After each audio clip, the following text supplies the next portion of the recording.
Listening activity number 20. You're going to listen to a talk about tea in the UK. As you listen, answer questions 1 to 15. First, look at questions 1 to 15. Now listen to the talk. During the 1930s, there was a popular song which had the title, "Everything Stops for Tea," and to millions of British people, a restful cuppa is still an ideal way to relax for a few minutes from the rigours of the day. The English custom of drinking tea has its roots in the 17th and 18th centuries. When first imported to Britain, the exotic cha, or cha, as the Chinese tea was variously called, was considered a man's drink to be enjoyed with colleagues at London coffee shops. These were popular meeting places for many walks of life: politicians, lawyers, poets, actors, and writers. Many London clubs began in this manner, and the famous Lloyd's Insurance underwriters started out as Lloyd's Coffee House. In 1706, the first coffee house that offered tea was Tom's Coffee House, owned by Thomas Twining.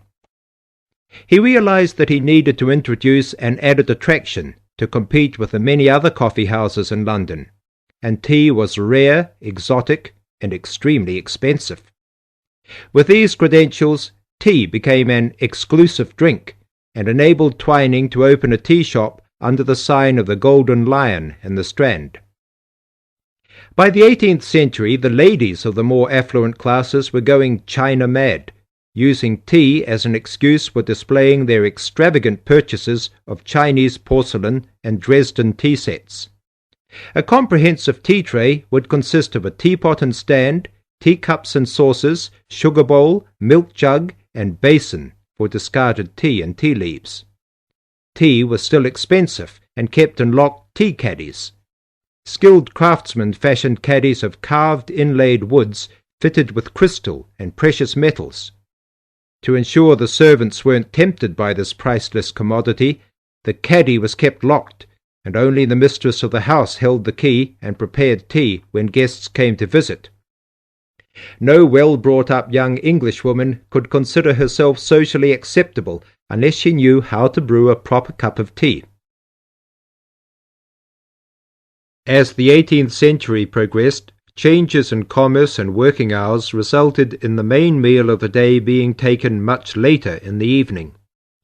The prospect of lasting from breakfast until evening did not appeal to the Duchess of Bedford, who is usually credited with being the first to alleviate late afternoon hunger pangs by introducing a small 4 o'clock meal served with tea. With time, the light, wafer-thin toast or delicate white bread gave way to exotic fillings like tomato and egg, cucumber, chicken, or potted shrimps, followed by buttered scones, crumpets, or elegant pastries. The popularity of tea continued to spread, but it was not until 1839 that the first shipment of Assam Indian tea was landed in Britain. A healthy trade with India was soon established, and tea clippers, like the Cutty Sark, now a museum in a dry dock at Greenwich, were reaching the peak of their sailing days. In 1879, the first limited shipments of Ceylon tea began to arrive, and by 1880 this had been firmly established alongside Indian and China teas, giving the broad range of teas that are available today. There have been few changes in 3 centuries of tea trading. London is still the centre, and indeed Twining still has a shop on the site of the original Tom's Coffee House at 216 The Strand. The name Twining has been linked with tea for over 280 years. Indeed, it was Richard Twining, in his capacity as chairman of the dealers of tea, who in 1784 persuaded Prime Minister William Pitt to reduce the high tax on tea, making the beverage more accessible to the general public.